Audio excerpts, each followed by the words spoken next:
दोस्तों नमस्कार। मैं ज्योतिष अमित कुमार आज आपको मकर लग्न के बारे में जानकारी देने आया हूँ।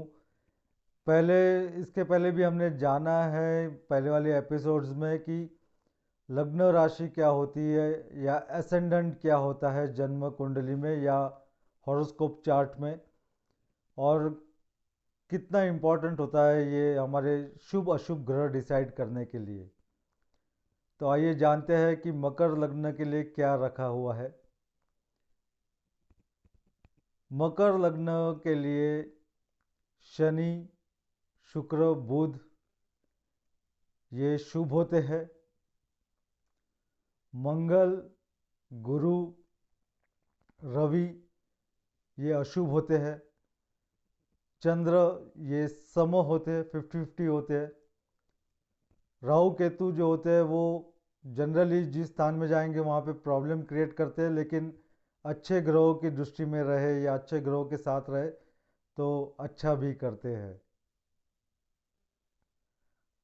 अब हम लोग जानते हैं कि मकर लग्न में शनि जो होते हैं वो हमारे सबसे इम्पोर्टेंट ग्रह बनते हैं। किसी भी जातक के सबसे इम्पोर्टेंट ग्रह बनते हैं क्योंकि ये पहले घर के स्वामी बनते हैं। वहाँ पे 10 नंबर या 10 नंबर लिखा रहता है लग्न या एसेंडेंट में। तो शनि जी जो होते हैं वो बहुत इम्पोर्टेंट बन जाते हैं हमारे लिए। हमारी पर्सनैलिटी, हमारा व्यवहार लोगों से कैसा रहेगा क्या रहेगा, इसके लिए ये बहुत इम्पोर्टेंट बन जाते हैं। साथ ही साथ ये धन स्थान के यानी सेकेंड हाउस के भी स्वामी बनते हैं। वहाँ पे कुंभ राशि आती है और धन कारक हो सकते हैं बहुत अच्छे से यदि इनको प्लेसमेंट बहुत अच्छी मिली हो हॉरोस्कोप में। तो शुक्र जो होते हैं वो पंचम भाव के स्वामी बनते हैं क्योंकि वहाँ पे वृषभ राशि आती है। पंचम भाव जो है वो बच्चों के सुख का स्थान होता है। किसी जातक को अपने बच्चों से कितना सुख मिलेगा ये पंचम भाव से देखा जाता है। साथ ही साथ आपकी पढ़ाई कैसी रहेगी क्या रहेगी ये भी देखा जाता है। तो पंचम भाव का स्वामी यदि शुक्र है तो बहुत अच्छा सुख देता है बच्चों का वगैरह। पढ़ाई के लिए भी बहुत अच्छा रहता है शुक्र। ऐसे जातक बहुत अच्छा पढ़ते लिखते हैं। और दशम स्थान का भी स्वामी बनता है क्योंकि वहाँ पे तुला राशि आती है।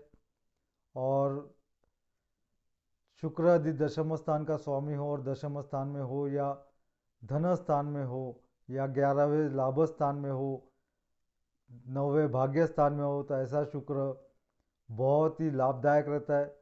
सुख स्थान के लिए भी ये शुक्र बहुत लाभदायक रहता है। और साथ ही साथ जो लोग कला क्षेत्र में कुछ करना चाहते हो, जिनका आर्टिस्टिक व्यू हो या आर्टिस्टिक तरीके से कुछ अर्जित करना चाहते हो, तो ये शुक्र उन लोगों के लिए बहुत ही फलदायी होता है। जो लोग जॉब में होते हैं उनके लिए भी बहुत अच्छा होता है। बहुत जल्दी जल्दी ये प्रमोशंस दिलाता है। और जो लोग बिजनेस करते हैं उनके लिए भी ये शुक्र बहुत ही सक्सेसफुल बिजनेसमैन बनाने की पूरी पूरी कोशिश करता है। बुध जो होते हैं वो भाग्यस्थान के स्वामी होते हैं। भाग्यस्थान ये बहुत इम्पोर्टेंट होता है, भाग्य कारक होता है किसी भी इंसान के लिए। तो ये बुध जो होते हैं वहाँ पे उनकी कन्या राशि आती है मकर लग्न में भाग्यस्थान में, जिसको हम नाइन्थ हाउस कहते हैं या नौवा घर कहते हैं या नवम स्थान भी कहते हैं। तो जैसे कि हम लोग जानते हैं बुध एक बहुत बुद्धिजीवी ग्रह है, गणितज्ञ है। साथ ही साथ लिखान में बहुत अच्छा होता है, साहित्य के लिए बहुत अच्छा होता है, वक्तृत्व के लिए बहुत अच्छा होता है बुध। कमीशन के बिजनेस के लिए बहुत अच्छा होता है, कंसल्टेंसी के लिए बहुत अच्छा होता है। जो लोग मार्केटिंग में हैं जिनको घूमना फिरना पड़ता है, छोटे छोटी यात्राएं भी हो सकती है या बड़ी यात्राएं भी हो सकती है, ट्रैवलिंग बिजनेस हो, इन सब के लिए ये बुध बहुत अच्छा होता है यदि इसको अच्छी प्लेसमेंट्स मिल जाए तो।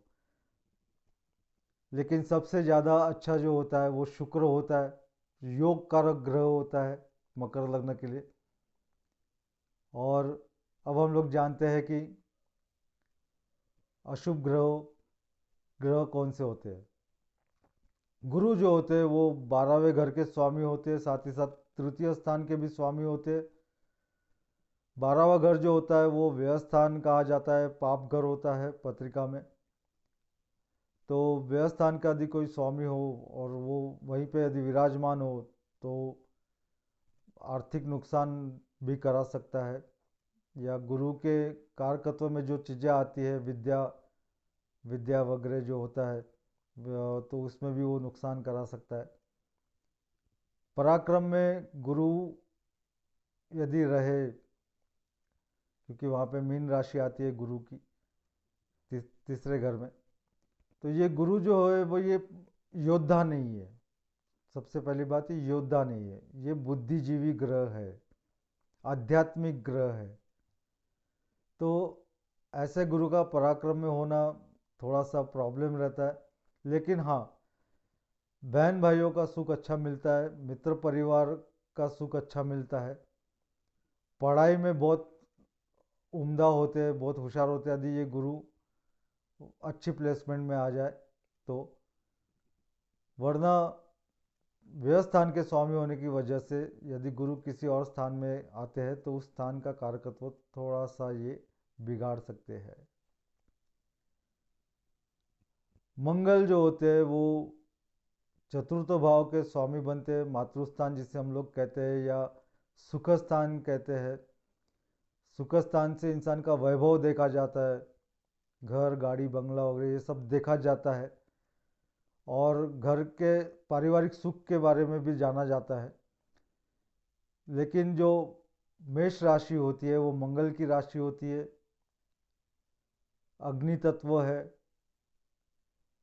तामसी वृत्ति है, तो ऐसे लोगों के लिए मंगल अच्छा नहीं रहता है, क्योंकि ये मंगल जो है वो तामसी स्वभाव अग्नि तत्व का होने की वजह से घर में कुछ ना कुछ अनबन बनी रहती है पूरी फैमिली में आपस में। मातृ सुख के लिए भी ये थोड़ा सा प्रॉब्लम्स क्रिएट करता है, माता को बीमारियां लग सकती है, या मातृ सुख जल्दी खत्म हो सकता है। या हो सकता है कि यदि मंगल खुद वहाँ पे हो चतुर्थ स्थान में, वहाँ से वो पितृ स्थान की तरफ भी पूरी तरह से देखता है, दशम स्थान की तरफ, तो पितृ सुख के लिए भी हानिकारक हो सकता है। तो ये मंगल का बहुत अच्छे से स्टडी करना ज़रूरी है, और अच्छे स्थान में रहा तो थोड़ा बहुत फ़ायदा कर सकता है। लेकिन क्योंकि ये लाभ स्थान का स्वामी बनता है, वहाँ पे वृश्चिक राशि आती है, लेकिन नॉर्मल कैरेक्टरिस्टिक में ये मंगल जो होता है वो थोड़ा सा पाप ग्रह इसको कहते हैं ज्योतिष की भाषा में, या ज्योतिष लोग इसको पाप ग्रह मानते हैं, थोड़ा क्रूर भी होता है। तो ये मंगल जो होता है ये अशुभ होता है मकर लग्न के लिए। रवि जो होते हैं वो अष्टम स्थान के स्वामी बनते हैं।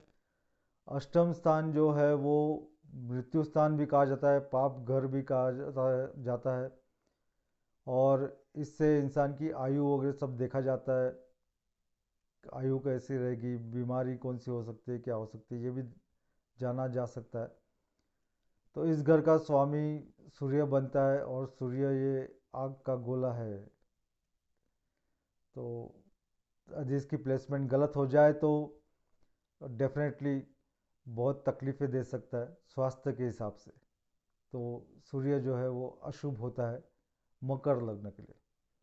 चंद्र जो होते हैं वो सप्तम भाव के स्वामी होते हैं। सप्तम भाव ये पत्नी स्थान होता है, पार्टनरशिप का स्थान होता है, और इनको समय इसलिए कहा गया है कि ये चंचल होते हैं बहुत। तो एक पल में स्वभाव बहुत खुश रहेगा तो दूसरे पल में स्वभाव थोड़ा उदास भी हो सकता है, विचलित हो सकते हैं, ज़्यादा सोचते किसी चीज़ के बारे में सोच सकते हैं। तो ये जो है चंद्र, लेकिन नॉर्मल कैरेक्टरिस्टिक में चंद्र जो होते हैं वो बहुत अच्छे होते हैं स्वभाव से वगैरह, चंचल होने के बावजूद भी कुछ अच्छा करने की कोशिश करते हैं। यदि इनको अच्छी प्लेसमेंट मिल जाए तो बहुत अच्छे होते हैं, और इनके इस चंचल स्वभाव की वजह से इनको हमने सम कहा है, 50-50 कहा है मकर लग्न के लिए। तो ये था आज का हमारे ग्रहों का विवेचन। मकर लग्न का। यदि आपको मेरा एनालिसिस पसंद आया हो तो लाइक कीजिए, सब्सक्राइब कीजिए, शेयर कीजिए, ताकि ज़्यादा से ज़्यादा लोगों तक ये जानकारी मिल सके। और कोई भी रत्न पहनने के पहले किसी ज्योतिष को दिखाना बहुत ज़रूरी है, क्योंकि पहले घर का स्वामी यदि शनि बनते हैं मकर लग्न के, तो बहुत बार बहुत लोग कह देते हैं कि आप नीलम पहनिए। ऐसा नहीं है, उनकी पोजीशन देखना बहुत ज़रूरी होता है।